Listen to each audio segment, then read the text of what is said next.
Inspiration for Teachers podcast, bringing you dynamic and inspirational educator interviews. Our fascinating guests share their professional challenges and creative resolutions for success. Discover their workable strategies, ideas, and resources to reach your educational goals.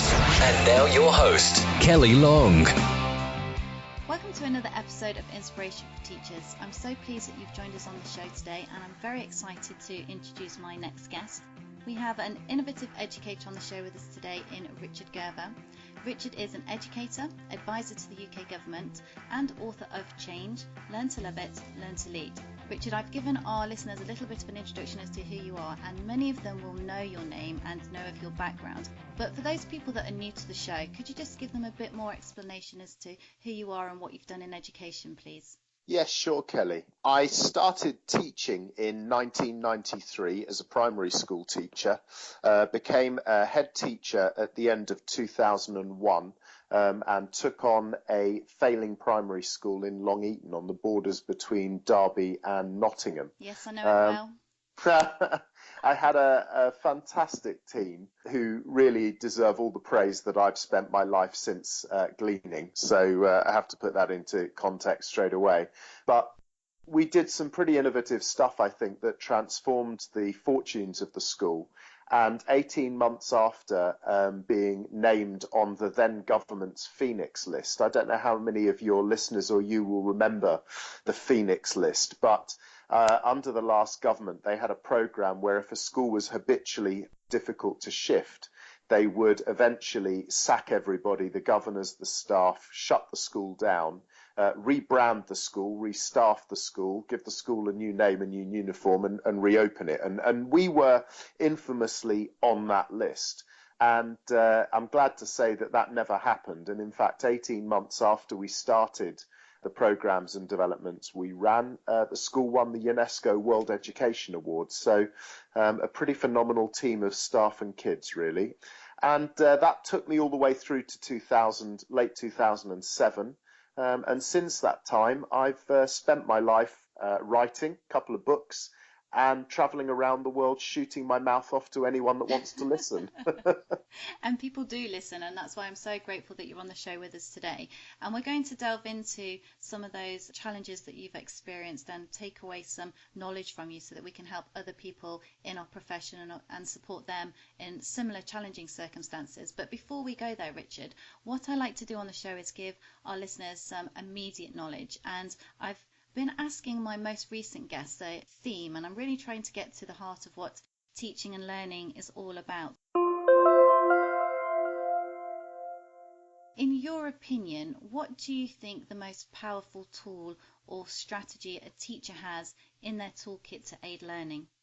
Well, for me, I think the really important thing to remember is that the development of children and education is all about the development of human beings. And in order to develop human beings, you've got to cultivate human relationships. Now, the greatest teachers I've ever spent time with, I've ever had the privilege of observing and working with, are brilliant when it comes to human interaction and the development of a relationship. And I would suggest that, it's not particularly clever or anything else, but for me, the greatest tool in any teacher's toolkit is the ability to develop as quickly and as powerfully as possible positions of trust and of a powerful and constructive relationship between each and every pupil that we're privileged enough to work with.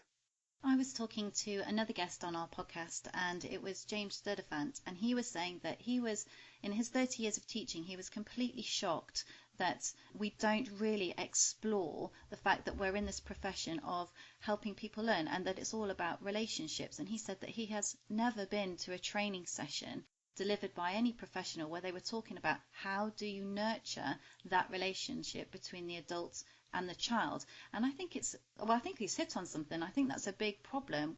I entirely agree. The problem is that it's funny. Increasingly in my life and my experiences, I've realized that the world of education, not dissimilar actually to worlds outside of education, are so obsessed with systems and structures and techniques and silver bullets and quick wins and clever programs that we seem to spend our lives obsessing with the implementation of new systems and structures, and very little time actually understanding and cultivating what's really at the heart of education, which is exactly what that previous guest has said to you, and what I agree with too, which is the art of developing human relationships.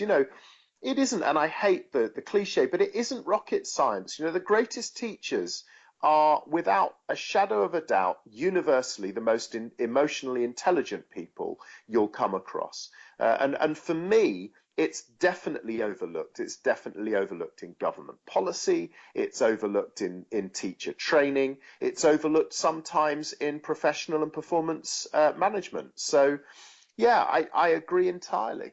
And I think it's an ongoing thing, isn't it? Because, I'm 10 years down the line in my teaching practice, and I'm still mastering the art of speaking to certain children and getting to know what they're about. So it's not something that you just learn and then that's it. Like some of the other tools that we implement and apply to our teaching practice, it's an ongoing conversation. So yeah, I think we need to bring it on a bit more. But what we're going to do now, Richard, is we're going to move forward, and I'm going to place you in the center of our educational compass and find out from you in 60 seconds, and I'll see if you can do it in 60 seconds. Go for it.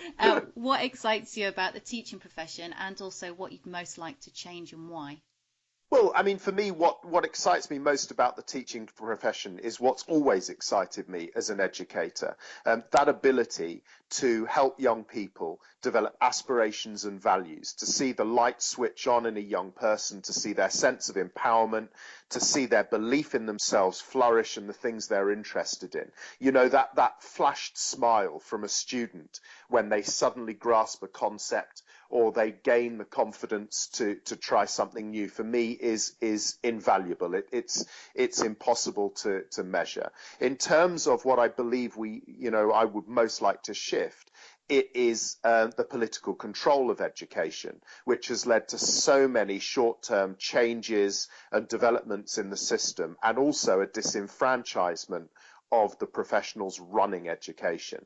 And we need to shift that quickly in order to ensure that our teachers get the opportunity to remember why it is they turn up every day and do the job that they do. It's really interesting that you said that, because another former guest, Lisa Hollenbeck of the National Blogging Collaborative, she was very passionate about empowering teacher voice to have an influence over their professional development, but also to contribute to the national voice about education. But I find it quite a tricky thing to shift, because there's a lot of legal issues embedded in education, so it's quite difficult to change. But in your opinion, how do we separate education from the political control?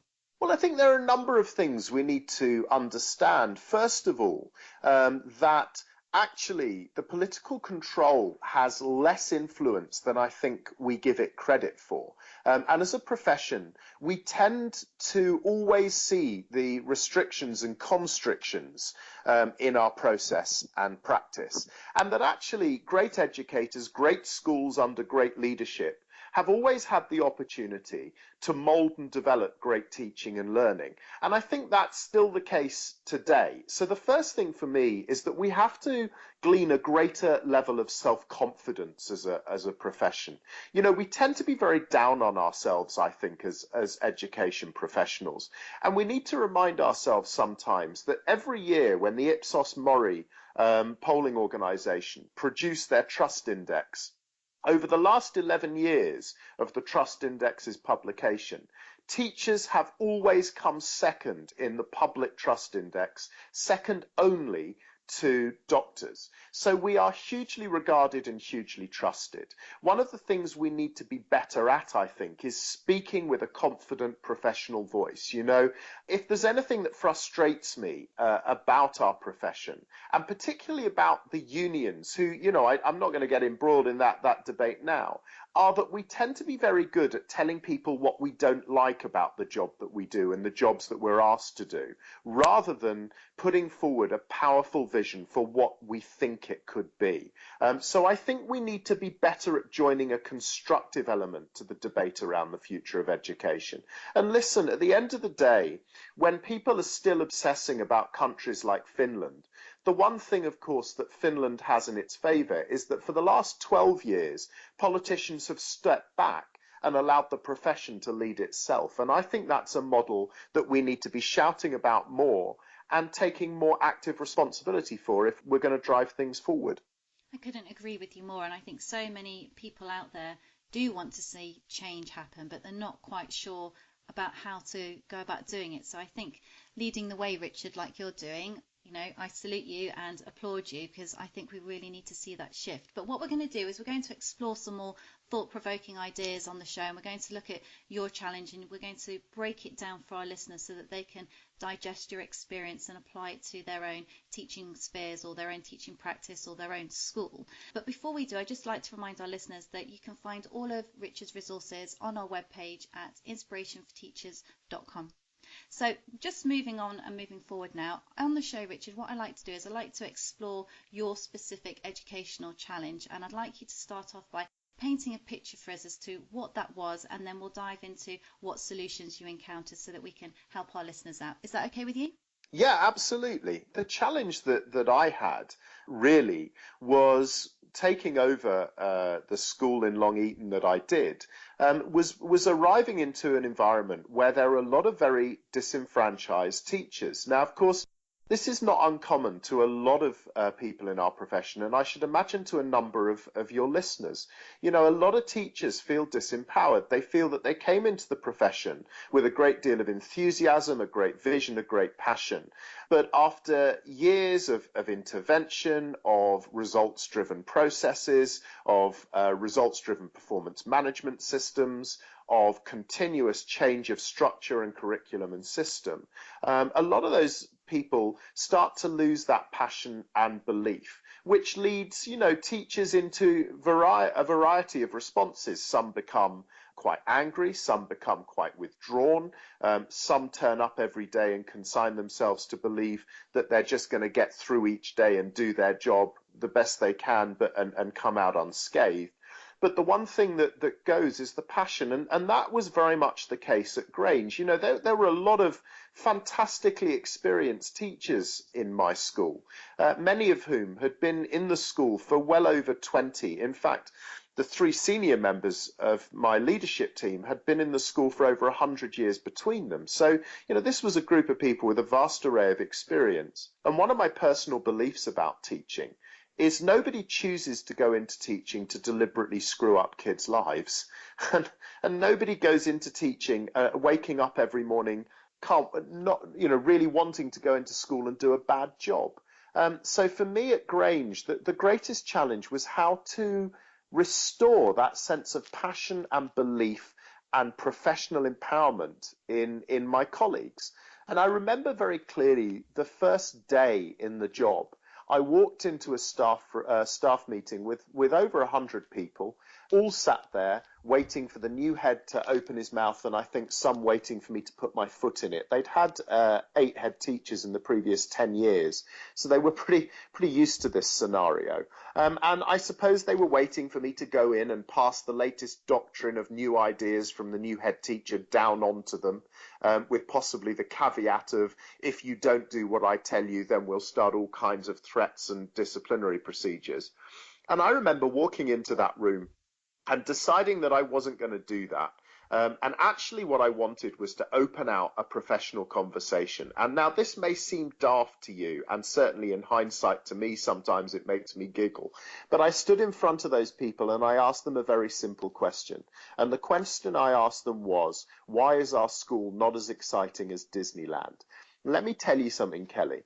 That daft question led to professional conversations, both formal and informal, that went on for days and weeks, and led to a very different mindset from my colleagues. People suddenly started coming up with ideas. They started to debate what it meant to create a school that would have the excitement of Disneyland.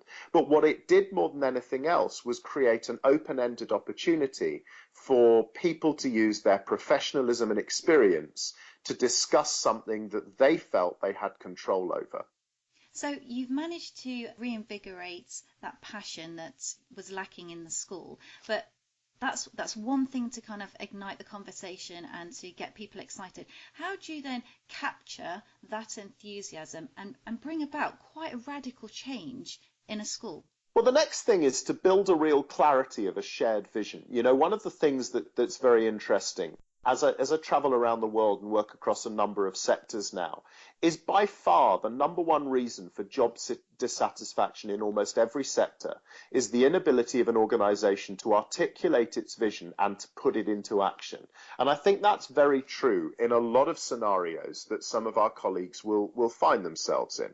And so for me, the next step within that kind of conversation was to strip everything back to a fundamental question. And it's a question that I urge any teacher to think about on a regular basis, which is, what do I want my students to look like as human beings when they leave me, when they leave my classroom at the end of a day, a week, a month, a year? What do I want my students to look like? And then to build some clarity around that, a kind of blueprint of the kind of person you want your students to be, their levels of self-confidence, their ability to collaborate, their ability to innovate, to problem solve, which are generic issues for every teacher, no matter what you teach, no matter what subject or syllabus, no matter what age or phase. And then it's to turn around to those teachers and say, well, what you need to do then is knit that explicitly into your planning. Whatever lesson planning, medium-term planning you're putting together, knit that into your planning and then explicitly make sure that you're providing opportunities for that personal development for your students through every hour of every lesson of every day. And what that starts to do is give teachers the opportunity to refocus their energy and their practice on the development of those young people, not just on the delivery of syllabus and curriculum. I think you're right, because I think also on the flip side of that coin is very much when you were saying about how our colleagues start off in the profession and they're very passionate about what they want to do and they have a good reason as to why they go into education.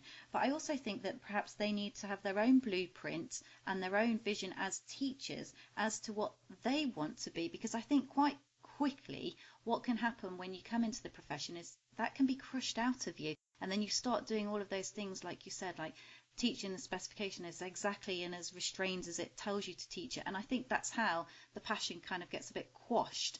But how do you then move forward even more? I mean, you mentioned about professional management structures and CPD. What did you then do to move that forward? Well, one of the really important things for me is as a leader in a school, and I'm very conscious of the fact that it's easy for me as a leader to make the statements I'm making.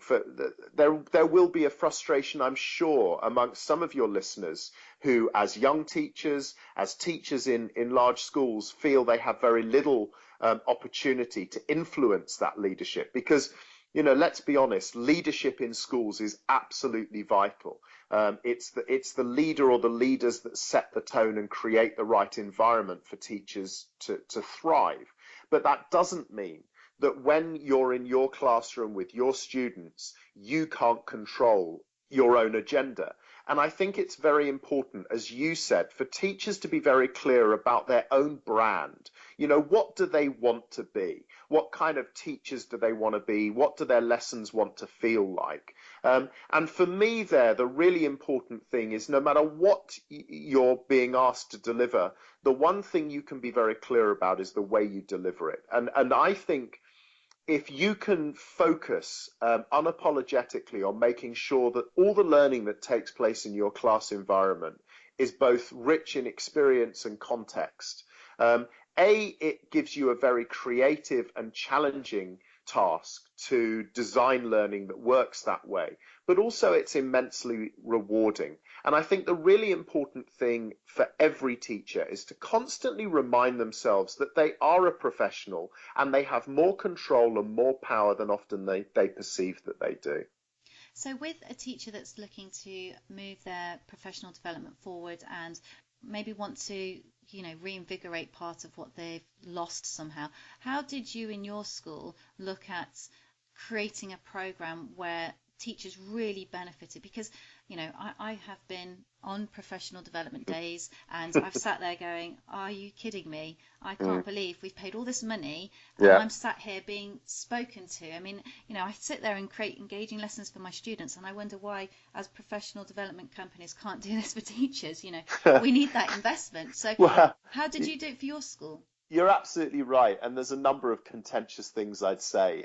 The first thing is, if you want to be innovative or creative, you need to broaden your own experiences and horizons. And a lot of professional development and professional development days are built around very kind of tailorist and traditionally industrial models, which are, let's bring in experts to teach us how to do what we already do, but as efficiently or more efficiently, or to put their ideas into how to deliver our lessons more efficiently. So what we end up having is retired teachers or teachers who have moved out of the job like myself, coming into schools to recycle our ideas on how to do what you already do and what we've spent all of our careers doing in slightly different ways, which can become incredibly dissatisfying, I think. One of the things that we did at Grange was focus on using that time and that resource to give our teachers the opportunity to experience things outside of education. So, for example, when we were looking at developing literacy and literacy skills and ideas for the teaching of literacy, we sent our teachers off on filmmaking courses, and they went to work at the BBC for a day to learn how a local radio program would put together its radio scripts, and broaden people's horizons. So, for example, if we were looking explicitly at creativity, I'd send a couple of teachers for the day down to the Microsoft campus at Reading to learn about how you create stimulating environments in high pressure facilities, right? So the thing for me is to, both as a school, is to rethink and reimagine what professional development can be, and to realize and have the confidence to believe that actually allowing a teacher to spend a day or a couple of days outside of the education sector will stimulate their thinking far more than going on another course led by the same person that's led that course for 10 years or more, delivering their ideas to you about how to teach more efficiently. And similarly, as individual teachers, I think, we tend to become we're a profession who feels very guilty very easily about doing something that isn't directly trackable back into the teaching environment. So we tend to feel guilty if we spend time thinking or doing stuff in the working week that isn't directly related to our classroom, our children, preparing them for tests, or planning teaching and learning. And I think what we have to remember and recalibrate is that we need to spend time outside of our education environment, because actually it will stimulate our own imaginations and our own professional development in ways that can be really powerful and really dynamic. And I think we can take some lessons from what you've just said there in terms of sending teachers out back into their profession. So doing a little kind of secondment back into their subject specialism, but very much from a business point of view, because I'm a business studies teacher. We talk about professional development all the time, but in the business world, and a lot of what companies are doing and leading companies are doing things like FedEx days, where everybody just goes off, does their own thing, whole day to themselves. They can go and explore whatever interests them about a specific subject or topic or process or the way in which the company works. And then ultimately what they have to do is feed back into the business and show through a presentation or whatnot about what they have discovered. And it produces so many more ideas and innovative ideas and better ways of running your business. But the same thing, schools are businesses. We're in the business of education. Absolutely, and if our fundamental moral purpose, above all things, is to ensure that we help prepare our children for the challenges of their future, then we need to be better at being outward facing. You know, the things you describe are increasingly common.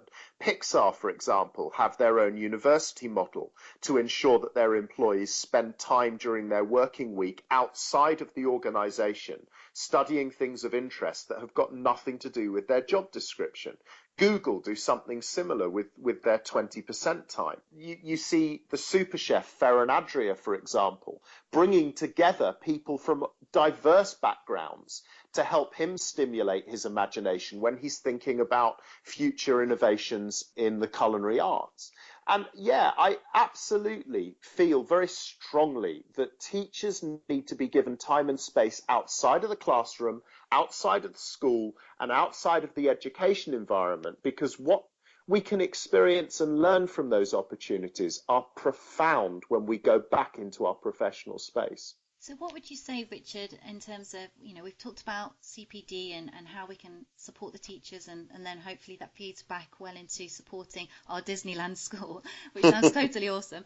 But what would you say, and I know this is a very difficult question because not all schools are exactly the same and they don't all share the same type of culture, but if you're in a struggling school and you really need some ways of changing it, what would you say would be your kind of top 5-step approach to how you go about doing it and what you do to implement it? Well, the first thing is really to return to what we've just said. One of the great problems in a struggling school is everybody, that all hands to the pump culture takes direction. Almost everything gets cut off in an effort to internally drive up performance and drive up standards to get the school out of that sticky position. So people become increasingly siloed. So the first thing is to continue to share, push yourself beyond the school gates, get yourself talking and collaborating with teachers outside of your school, with people that you know who work in other settings and backgrounds. Utilize your governors if you have some good governors who work in different settings and environments. But the main thing is keep your head above your silo. I think that's incredibly important because so many of the struggling schools I've been into are schools that kind of increasingly marginalize themselves, shut themselves down, and kind of what then happens is that insular nature becomes a self-fulfilling prophecy. That's the first thing. The second thing is not to dwell on the things that you can't control. So as a teacher, don't fret about the things that are beyond your direct control. Your job every day is to go into your classroom and stimulate your students and provide exciting and dynamic learning environments. So those two things become extremely important. The third thing I would say is trust your students more. What you tend to find in schools that are having a tough time is that we overmanage and over-control students because we kind of lose faith in the fact that if we create dynamic learning environments, students won't want to learn. And of course they will. So one of the things we have to do is trust our students more and make sure that we convey that trust to them. Because of course, if they feel empowered, they'll be more predisposed to want to learn and support the journey too. The fourth thing is to make sure that you don't shut out the immediate community. One of the things I'm passionate about, and one of the things upon reflection that was so successful at Grange, was we opened the doors to our community, to parents, to grandparents, to local businesses, to people with an interest.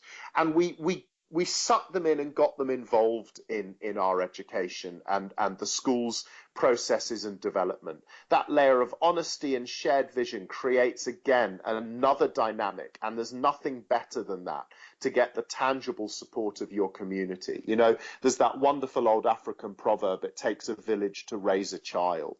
And remember that that's something that's vital if you're going to create sustainable and powerful school development. And the fifth and final thing is collaborate. At all costs, collaborate. Often what you find in struggling schools is teachers tend to go into self-preservation mode. And often meetings become dishonest because people feel so vulnerable. Don't allow that to happen. Make sure that you talk to each other, you share together both the good and bad experiences. And I think if you can start to drive those ideas forward, you'll start to see quite profound differences in the culture around you. It takes a lot of courage to do everything that you've just said there, Richard, because that's a big ask. And I think you're right. Everyone goes into shutdown and firefight mode to battle on through it, but it takes great leadership to be able to make that change. So you must be so proud of all of the teachers that helped you do that at your school. Oh, they were phenomenal. Really, really important. I mean, really, my job as the leader was simply to provide the conditions an environment for that to happen, to build a feeling of trust amongst my colleagues. And as I said earlier in the interview, to help them rediscover their passion, and then to feel that they had some level of control. What I would say is, it's very easy for somebody like me in an interview like this to appear to have the answers and for it all to sound beautifully boxed and simple. And it wasn't, Kelly. The really important thing for all teachers to remember is that this kind of cultural shift takes time. And really what you need to do is make one step forward. I believe in the culture of contagion. So those people in a school that are ready to move, ready to try an idea, ready to talk to each other should be allowed to do so. But the people that aren't yet ready shouldn't be vilified and demonized. You have to trust that little by little the culture will shift. The environment will change and people will come on board. But it's small steps and it's not looking too far ahead and too deeply at the scale of the problem. And remember to control the things that you're capable of controlling in your classroom on day one with your students. And trust that if you keep focusing on those things and sharing with those people that are doing the same things and are ready to share, that you'll see quite seismic movements quicker than you believe. That's totally awesome, Richard.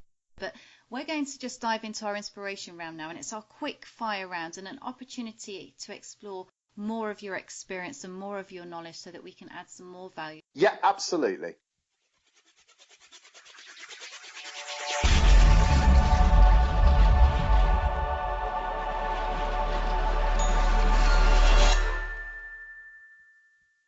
Excellent. So because I like to do what we were talking at the beginning of the show and talk about how teachers can celebrate their successes, can you share with us what your proudest moment has been, please? Oh my goodness me, my proudest moment as a teacher. There's probably been many. Yeah, there have.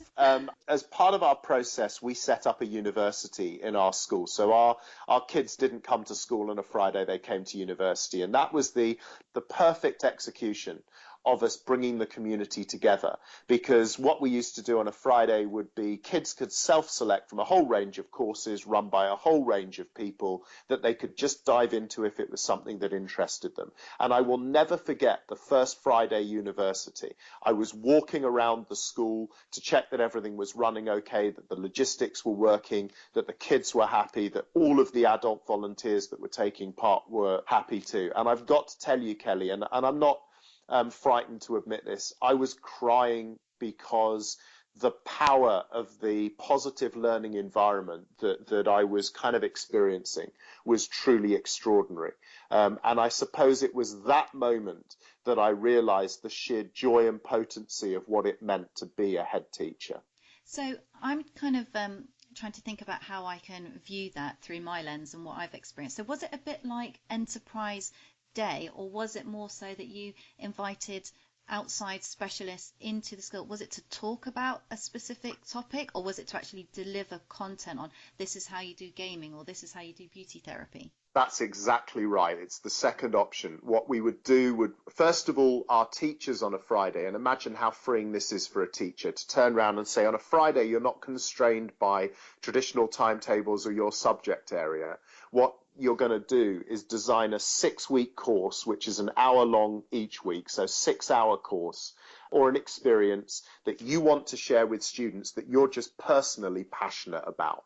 So, for example, a teacher that plays in a folk band can deliver a 6-hour course for students on the history of folk music. A teacher that plays tennis in their spare time can deliver a course on tennis. And similarly, with people from outside of the organisation, for example, you mentioned beauty therapy. We had a mother that ran her own hairdressing salon. So she came in and ran a 6-hour course over that 6-week period in hairdressing. The local college came in, took that one stage further and ran beauty therapy. We had Egg, who at the time were a big credit card company, come in and run a 6-week course on money management. The point is the potential and possibilities are endless, but the kids choose to study a course which they study then for the duration of half a term, 2 sessions each week, which fill a Friday morning. And at the end of that 6-week course, they get a certificate detailing the new skills and experiences that they've had, which went into what we called their career entry profile. So our kids who started in the nursery at 3 and left at 11 built a career entry profile over the time they were in our school, detailing all of the different courses they took part in and all of the skills and interests they developed over that period. And likewise for the teachers, for the parents, for the local businesses and charitable organisations that came in and were involved on that Friday, you can imagine the level of reward for those people working with groups of students who were selecting their courses because they thought they might be passionate and interested in them was really quite magical. That is totally awesome, because I'm always hearing that we need to extend that conversation outside of the classroom and back into the community and bring them more back into the school environment. So that's just a perfect way of doing it. I hope it's still running. Oh, it is. Yeah. No, if people ever get the chance and they're up in the Long Eaton area, if they contact Grange Primary School, I'm sure they would be welcome to go and have a look around the university, which runs on a Friday morning. That's fantastic. Thank you for sharing that with us, Richard. So let's move on to the best advice you've ever received. Oh, my goodness me. So the best advice I ever received is really to trust your passion. You know, if you believe in something, and we tend not to be very good about this as teachers. We're constantly second guessing, constantly wanting to make sure that what we do is all right with somebody else. The number of times I've heard teachers say to me, but is it all right, Richard? Am I allowed to do that? What will Ofsted say? What will the senior leadership team say? Does that fit into our program? One of the things that I was told by my very first head teacher when I was a young NQT was trust your instincts, trust your passions, and as long as what you do, you deliver with conviction and honesty and an absolute belief that it's right for your students, then 99% of the time it works out well. That's perfect. Thank you for sharing that with us. Now, you've probably got lots of sources of inspiration, but we'd quite like to explore them a little bit so that we can advise our listeners as to where they could possibly seek out inspiration themselves. So could you recommend a few, or a good one that you think, yes, this is where I always get my inspiration from? There are, so many, but let me share with you, a couple of my inspirations, a couple of people. One will not surprise anybody that knows my work or my history. As for millions of educators around the world, one of my great inspirations is Sir Ken Robinson. His words, his understanding, his writing are hugely powerful. And I remember the first time I met Ken, which was before he'd become a megastar. And I remember hearing him speak at a head teachers conference up in the Lake District, and listening to a man that validated what I had personally believed as a young teacher.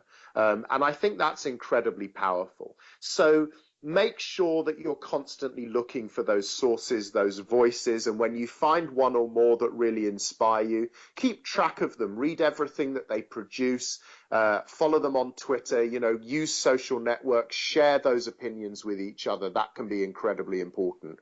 But the second for me is never forget the inspiration you glean from your own students. One of the questions I get asked most often is, do I miss teaching? Do I miss working in a school?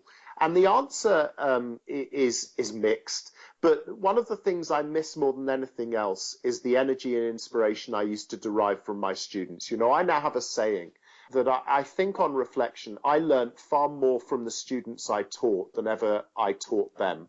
And I think that sometimes just reflecting on the incredible lengths they go to come to school, to be prepared, to want to learn, to do the things that are expected of them, the barriers they overcome, are often they put into context the problems and the fears and the barriers that we're dealing with on a daily basis. So draw inspiration from those very people you spend most of your time with, your students. And Richard, can I just take you back to what you were saying about Sir Ken Robinson? And there are lots of TED videos about him and speeches that he's given, but one of the most famous ones that sticks out in my mind is about schools killing creativity.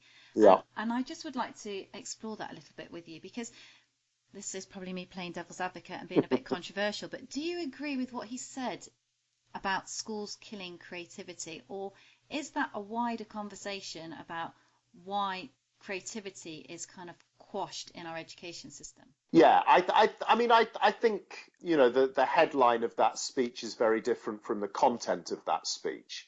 I think that the education system as a whole, particularly policy level down, is certainly not designed to inspire creativity.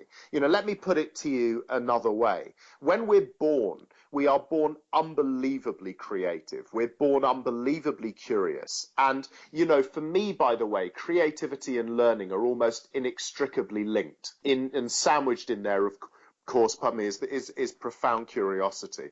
There are experts, for example, that will tell us we'll learn somewhere between 70 and 75% of everything we learn in our lifetime before we're 5 years of age. So we are born the ultimate learning machines. We're born with unbelievable creative capacity and curiosity. And then somewhere along the line that disappears, So as we get older, as we go through the education system, we appear to be less curious, less creative, and we learn at a decelerating rate. So there has to be a link between the start of formal education and a detrimental impact on our natural ability as learners. And I think for me, it's because the education system, not necessarily individual teachers or individual schools, is designed through a process of control, not empowerment. Our job is, if you like, to get across to students a fixed body of knowledge, a fixed syllabus for the purpose of passing exams to demonstrate the ability that allows them then to go on into higher education. So I'm not entirely sure, and this takes us back right to the beginning of our conversation, Kelly, that education as a system is designed to celebrate and develop and nourish the individual as much as it is to put kids through, if you like, a battery farm of uniformity. And I think that's where Ken's argument becomes very profound, because the education system is a bit like battery farming.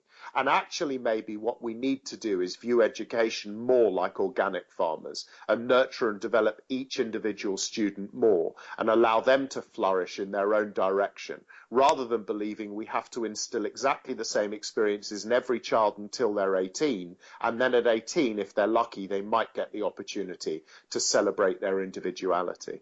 I think one question we have to keep encouraging our students to ask is that question, why? And it's so simple. And I experience it all the time in my classroom, and also at the moment with my 3-year-old, because everything is, Mummy, why? Mummy, why? Mummy, why? And so many times I've gone, gosh, I need to not crush this curiosity.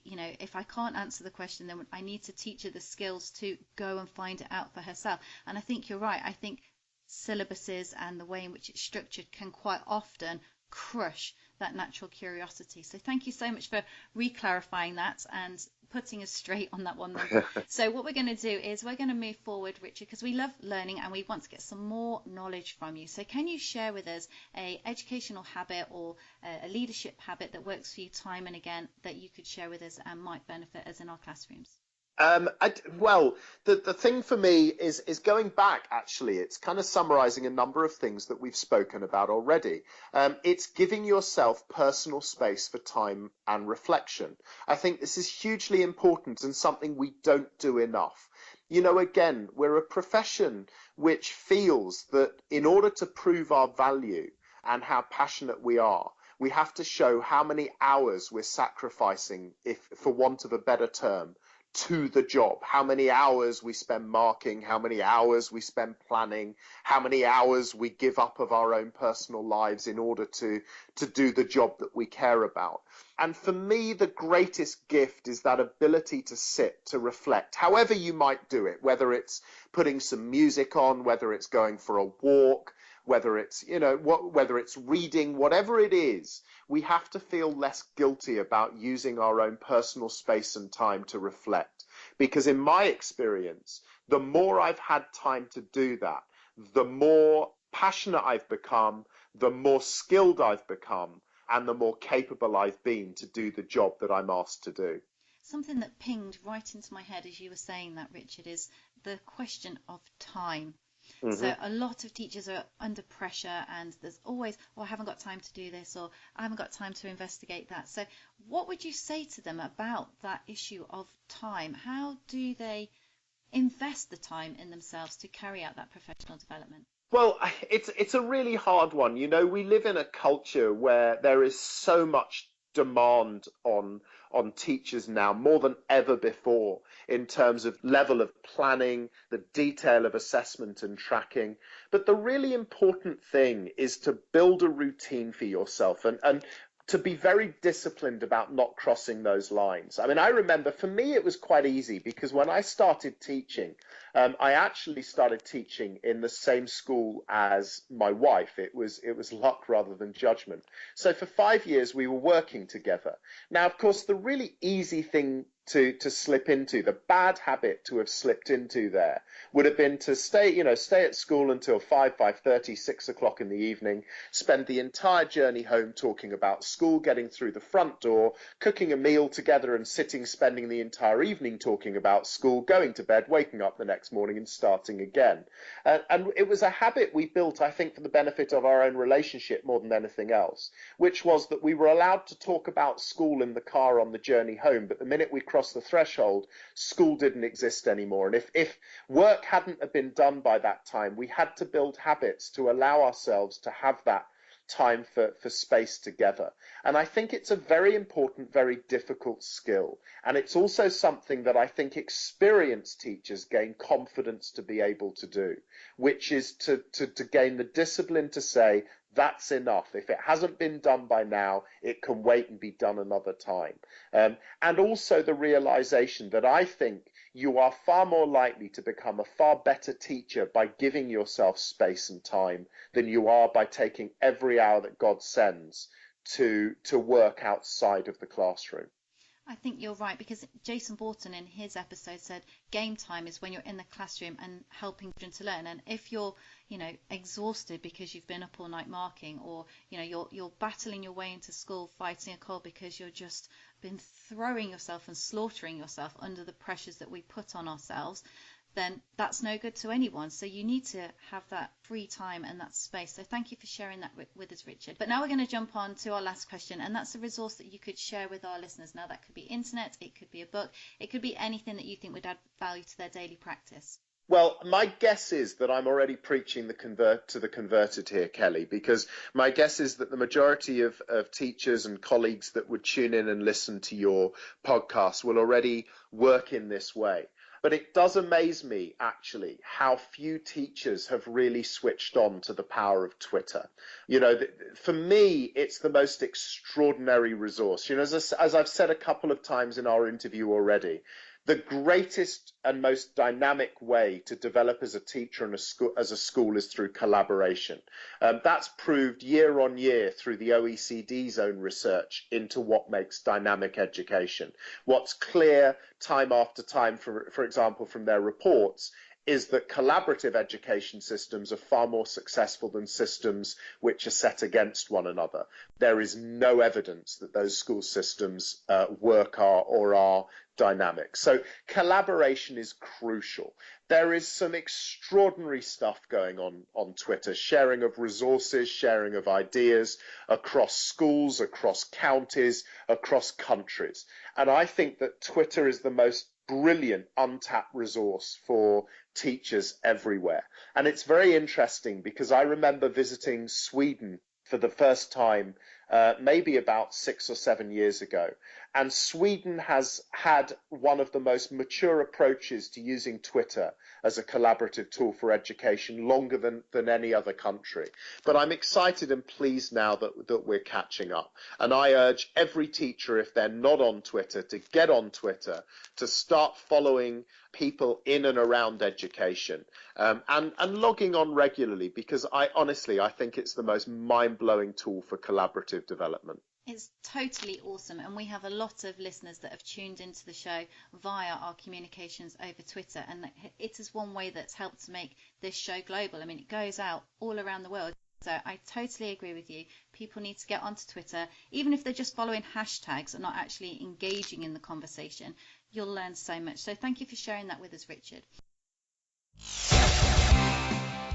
We've come to the end of the show, and I very much value everything that you have shared with us today, Richard. I've learnt so much myself, and I know our listeners will have done the same. But if anybody wants to engage in a conversation with you beyond the podcast, what's the best way of them contacting you? Getting hold of me via Twitter at Richard Gerver is brilliant. I try and respond and talk to anyone. The other is through my email, which is richard@richardgerver.com, or through the website richardgerver.com. And of course, the sales pitch right at the end, Kelly, would be if people really want to find out more about my education philosophy and how I put that into practice, then my book, Creating Tomorrow's Schools Today, shares both my philosophy in much more detail, but also the Grange journey in quite forensic detail too. Just get in touch, don't be shy.